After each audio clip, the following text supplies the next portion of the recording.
Assalamualaikum teman-teman semuanya. Dan selamat datang ya di channel aku.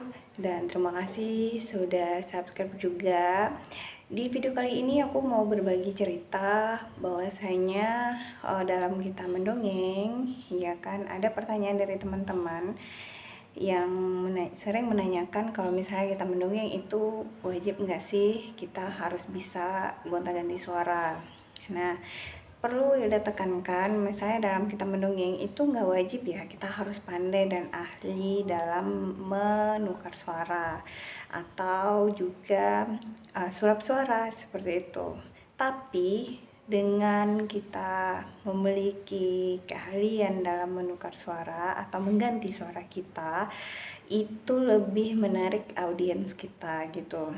Nah, buat yang mungkin baru mencoba untuk mendongeng atau menyampaikan tutur di depan anak-anak atau muridnya, hal yang perlu kita sampaikan itu kepada anak-anak inti dari cerita dan pesan cerita itu kan.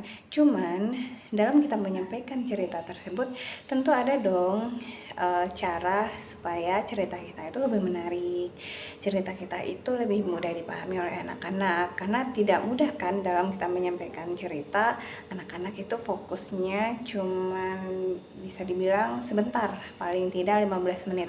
Nah, dalam 15 menit itu kita gunakan dalam bercerita.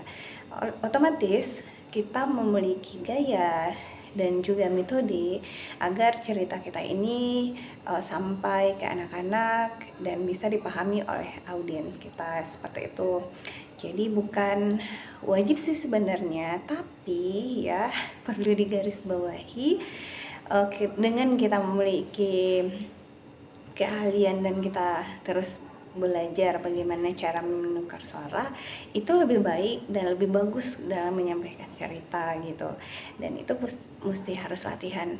Kalau misalnya ditanya cara, setiap kita itu beda-beda ya karakter suaranya, dan itu juga butuh waktu terus berlatih. Sementara waktu itu juga sampai detik ini masih belajar, jadi mengenal suara, tingkatan suara. Jadi buat teman-teman jangan patah semangat, tetap semangat terus untuk terus belajar. Dan tentunya kita sebagai guru, hal ini kan menjadi nilai plus juga buat kita kalau pandai dalam menyampaikan cerita atau mendongeng gitu ya kan, lebih ada nilai plusnya dibandingkan kalau misalnya kita nggak bisa menyampaikan cerita. Jadi asik banget gitu kalau misalnya udah terjun ke dalam dunia mendongeng ini. Jadi buat teman-teman semuanya, kalau udah tertarik, ya udah kita belajar sama-sama, sering latihan dan lihat tuh para senior kita yang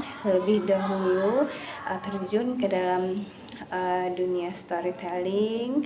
Dan tentunya kita bisa belajar dari beberapa teman-teman kita pendongeng tersebut.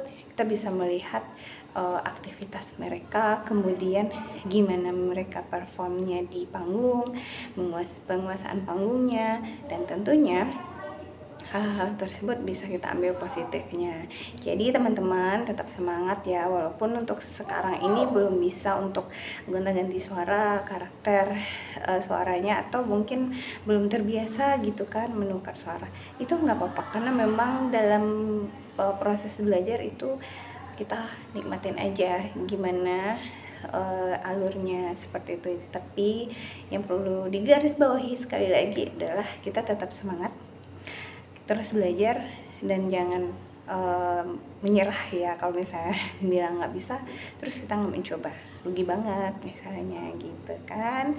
Oke teman-teman, di sini dulu videonya, nanti kita bakalan ketemu lagi di video selanjutnya. Aku bakalan share lagi tentang hal-hal yang lebih menarik lagi dalam dunia storytelling.